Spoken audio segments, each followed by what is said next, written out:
This airstrike in Beirut, how significant is it? Joining me live is ASPI's Senior Analyst in Defence Strategy and Capability, Malcolm Davis. Malcolm, thanks so much for joining us. So what does this mean for Hamas?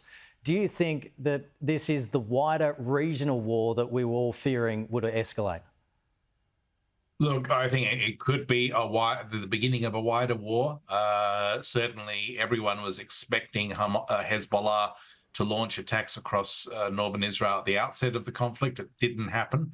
I think the Hezbollah was being restrained, probably on orders from Iran.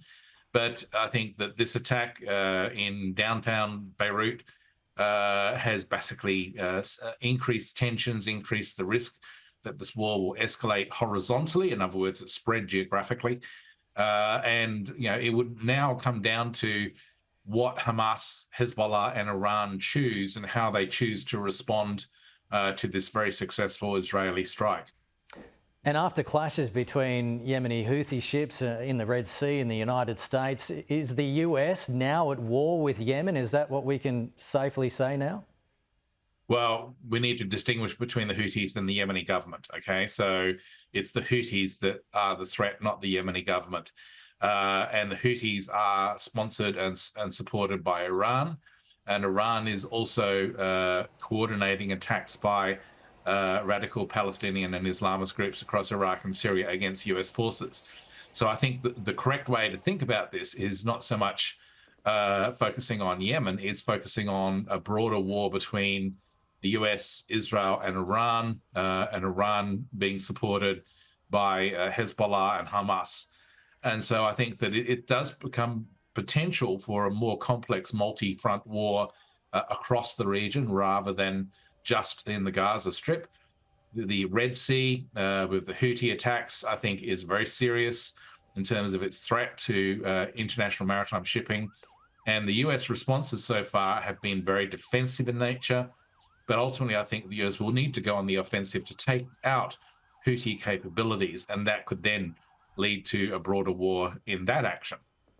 We also understand that fighting has eased, or the situation is stable in the north of Gaza as the focus shifts to the south. This reported lower intensity operations by Israel in the north. Does that reflect success the IDF has had in dismantling Hamas's military capabilities there? Well, it certainly reflects IDF success in pushing Hamas back from northern Gaza into southern Gaza.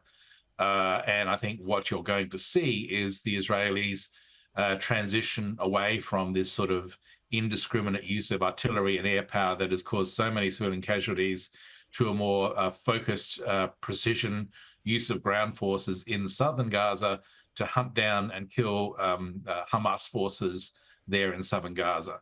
And so I think the Israelis understand they can't keep on going on causing massive civilian casualties. They're going to lose international support for their position. So they are going to transition to a more focused approach on the ground, and that will be focused very much in southern Gaza. In the meantime, in northern Gaza, what you'll see is the Israelis stabilizing the situation, securing it, and you could then see Israelis returning to settlements close to northern Gaza. Malcolm Davis, thanks so much for your time. Really appreciate it. Thank you.